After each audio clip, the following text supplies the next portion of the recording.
नमस्कार दोस्तों, ये कहानी किसी फिल्म की नहीं है। बिहार में 71,000 करोड़ के कथित घोटाले को लेकर एक बार फिर सियासत गर्मा गई। ये कहानी है हमारे टैक्स की 71,000 करोड़ रुपए की गबन की। पटना की सड़कों पर लगे इन पोस्टरों ने एक बार फिर बिहार की राजनीति में भूचाल ला दिया है, जो बिल्कुल से गायब हो गए योजनाओं में, फाइलों में और हो सकता है नेता के खातों में। और ये बात मैं नहीं कह रहा हूँ, ये बात भारत के सबसे प्रतिष्ठित जो आयोग है CAG, वो अपने रिपोर्ट में कहती है कि पैसे तो आवंटित हुए लेकिन उसका खर्च कहाँ हुआ, किस पर हुआ, उसका कोई हिसाब नहीं। बिहार चुनाव से पहले CAG की रिपोर्ट ने एक बार फिर से सरकार की फसीहत कर दी है। कहाँ गए बिहार के 71,000 करोड़ रुपए, उसका कोई जवाब नहीं। और आज के इस एपिसोड का मुद्दा यही है। ये मुद्दा छोटा नहीं, बहुत गर्म है। आज हम इस बात के हर एक परत को खोल के समझाएंगे कि किस तरीके से योजनाओं के नाम पर चूना लगाया जाता है और जनता को धोखा दिया जाता है।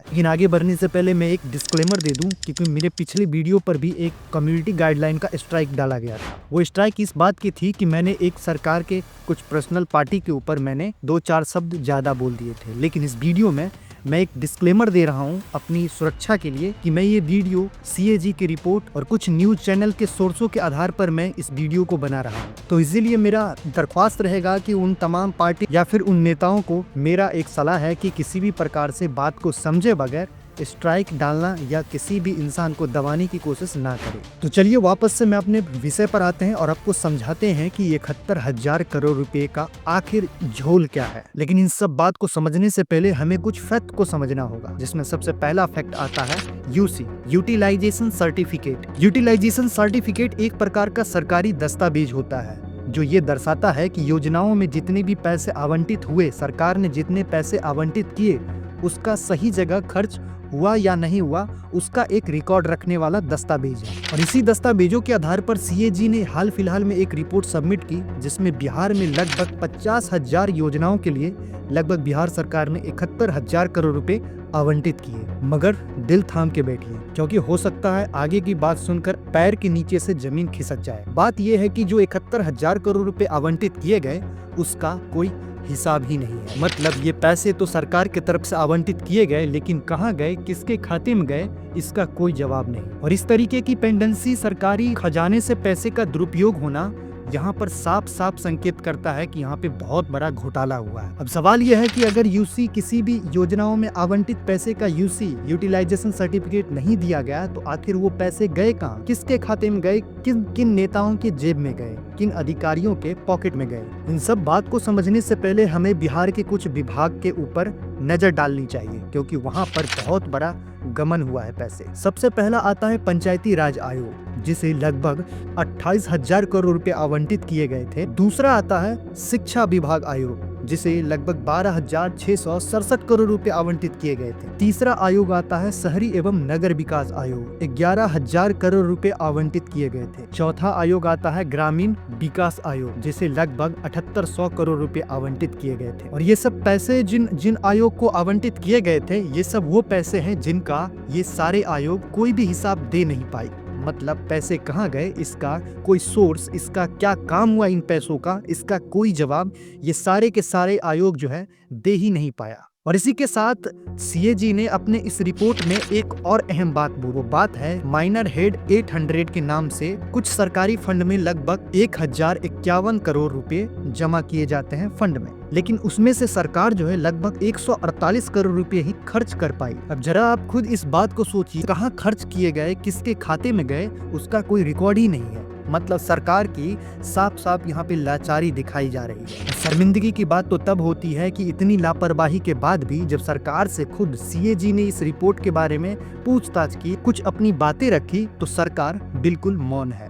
अब खुद सरकार का मौन होना एक ही बात को दर्शाता है कि यहाँ पर कुल 71,000 करोड़ रुपए की जो घोटाले हुई है, वो साफ साफ गमन कर लिया गया है। लेकिन आपके मन में एक सवाल आएगा कि हो सकता है कि ये जो 71,000 करोड़ रुपए थे, उसे पुनः वापस बजट में लाया गया होगा, वापस खजाने में जमा किया गया होगा। तो जरा ठहरिए, कुछ रिपोर्ट कुछ डाटा मैं आपको समझाता हूँ, फिर उससे आपको अंदाजन लग जाएगा पैसे से संबंधित जो योजनाओं पर जो खर्च किए जाते हैं उसमें कितनी लापरवाही बरती जा रही है बिहार सरकार के द्वारा। कुछ रिपोर्ट ये कहती है कि लगभग 22,130 योजनाओं के लिए एडवांस बिल के जरिए लगभग 9,205 करोड़ रुपए जो है आवंटित किए जाते हैं, जिसमें नियम ये होता है कि 6 महीने के अंदर अंदर ये जो पैसे आवंटित किए गए हैं इन पैसे का हिसाब देना, डिटेल कॉन्टिजेंट बिल के जरिए इन सारे पैसों का हिसाब देना। लेकिन यहाँ पर बिहार सरकार इन 9,150 करोड़ रुपए की कोई हिसाब नहीं दे पाई।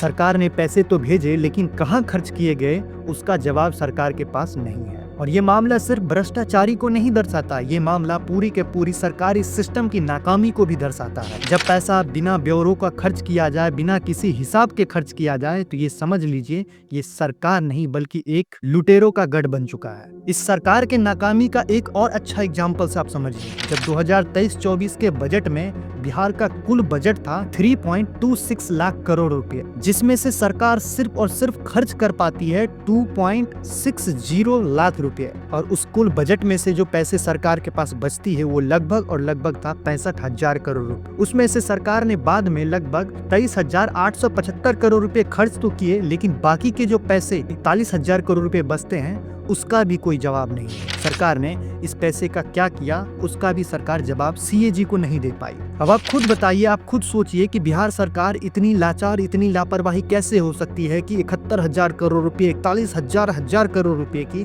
कोई जवाब नहीं, कोई डाटा नहीं रख पा रही है कि वो पैसे कहाँ गए। इतना ही नहीं दोस्तों, जबकि सरकार की जो देनदारी कर्ज है वो दिन प्रतिदिन बढ़ती जा रही है, जो लगभग अब 3.2 लाख करोड़ रुपए हो गई है। जरा इस बात को सोचिए कि जिस योजनाओं के नाम पर मनमानी पैसे उड़ाए जाते हैं उसका कोई हिसाब नहीं है, वहीं दूसरी तरफ राज्य में दिन प्रतिदिन कर्ज बढ़ता जाता है। खजाने में कुछ पैसे वापस बच रहे हैं तो उस पैसे का कोई हिसाब नहीं है कि किसने लिया और कितना गमन किया। लेकिन आपको लग रहा होगा दोस्तों कि इतने चीज होने के बाद भी सरकार चुप क्यों है। वहाँ सबसे बड़ी नाकामी एक मैं विपक्ष को भी मानता हूँ, क्योंकि विपक्ष होती है जनता के साथ हो रहे अन्याय के लिए आवाज उठाना। लेकिन बिहार में जो वर्तमान समय में जो विपक्ष है बिल्कुल निपुंगा की तरह काम कर रही है। उससे इतना नहीं हो पा रहा है कि सरकार के तरफ दबाव बनाया जाए और इस 71,000 करोड़ रुपए का जवाब मांगा जाए। क्योंकि आपको एक बात याद होगा, जब चारा घोटाला हुआ था जिसमें लालू यादव दोषी पाए गए थे, तो यही जो सत्ता में बैठी सरकार एक समय विपक्ष में हुआ करती थी, उसने इतना दबाव बनाया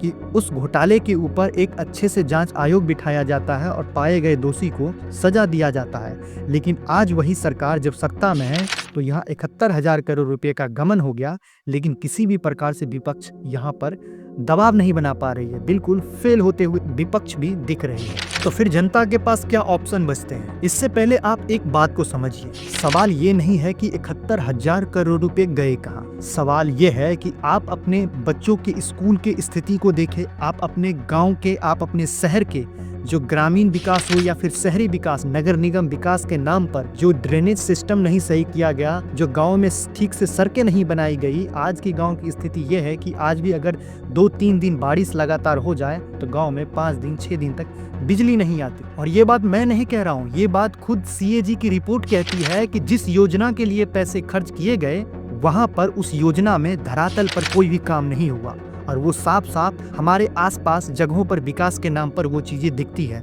ना तो ठीक से सड़क, ना ही बच्चों के स्कूल में मिड डे मील का कोई संसाधन।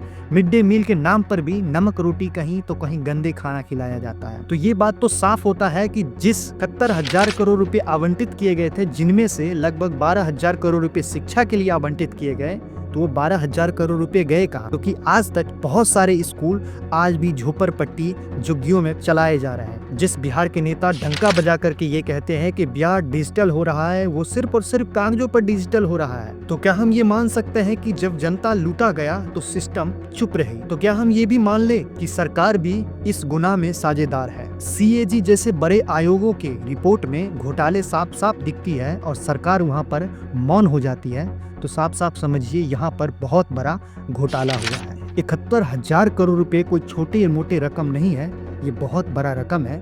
जो पैसे बिहार के योजनाओं में बिहार के विकास में खर्च किए जाने थे, उस पैसे को बड़े बड़े नेता, बड़े बड़े अधिकारी ने गमन कर लिए। यही तो कारण है कि आज 71,000 करोड़ रुपए का हिसाब सरकार नहीं दे पा रही है, क्योंकि ये घोटाले खुद सरकार के संरक्षण में हुए हैं। तभी तो सरकार किसी भी प्रकार की जवाब ही नहीं दे पा रही, क्योंकि बिहार सरकार ने ना तो किसी भी प्रकार की सार्वजनिक इस बात का खंडन किया है, ना ही किसी भी प्रकार की जांच की घोषणा की है, ना ही कोई मंत्री पर कार्रवाई हुआ, ना ही कोई अधिकारी पर कार्रवाई हुआ। क्योंकि जिस सरकार को जनता के जनहित के लिए चुना गया था, वही सरकार आज घोटाले कर रही है, वही सरकार जनता के पैसे को गमन कर रही है। और अगर कहीं काम दिखता है तो वो छोटे मोटे जुमलेबाजी, बड़े बड़े मंच पर जा करके सुशासन के नाम पर सरकार की बड़े बड़े ढोल बजाए जाते हैं। लेकिन वास्तव में तो ये देखने को मिलता है कि यहाँ भी बहुत बड़े बड़े पैसे की घोटाले हो रहे हैं। और इसीलिए सवाल उठता है कि क्या बिहार की जनता सिर्फ चुनाव के समय ही इनको याद आता है? अगर सरकार जवाब नहीं देती है तो क्या हम ये मान ले कि क्या ये लोकतंत्र है या ठेकेदारों का भ्रष्ट तंत्र का एक गठबंधन, जिसमें डबल इंजन की सरकार कही जाने वाली बिहार में वो आज डबल कमीशन की सरकार तो नहीं बन गई है। और हमारा वीडियो बनाने का मकसद भी यही था कि ये वीडियो के जरिए उन जनता को जागरूक करना, ताकि अब सवाल जनता पूछे, क्योंकि हमें विपक्ष पर कोई भरोसा नहीं है कि वो हमारे लिए विधानसभा में किसी भी प्रकार का सवाल भी उठाते होंगे। और इसीलिए मैं उन जनताओं को कहना चाहता हूं कि जो जातिवाद के नाम पर, जो धर्म के नाम पर अपने पसंदीदार नेता को वोट देते हैं, लेकिन वही नेता उनके हक के पैसे को मार लेते हैं, गमन कर लेते हैं। और इसलिए अब जरूरी है कि हम अपने वोट के महत्व को समझें। एक वोट हमारा कितना इम्पोर्टेंट है, जो हमारे फ्यूचर, हमारे बच्चों के लिए अच्छा हो। इसीलिए हमें अच्छे पार्टी, अच्छे नेता को चुनना चाहिए। अगर इस तरीके के वीडियो आपको इंफॉर्मेटिव लगता है तो आज ही आप हमारे साथ जुड़े। बहुत अच्छे जानकारी वाले वीडियोस हमारे चैनल पर उपलब्ध है, उसे भी जाकर के रीच करें, देखें, अपने तमाम आस पड़ोस के लोगों को शेयर भी करें, जिससे ये होगा कि बिहार की जनता जागरूक हो, पहले जैसे जातिवाद के नाम पर वोट ना करे। क्योंकि हो सकता है कि आज 71,000 करोड़ रुपए की घोटाले हुई है, तो कल क्या पता कितने लाख करोड़ रुपए के घोटाले हो गए। इसीलिए मेरा आपसे उम्मीद इतना ही होगा कि आप इन मामलों में हमारे वीडियो के जरिए सपोर्ट करेंगे और जनता को जागरूक करेंगे। तब तक के लिए जय हिंद।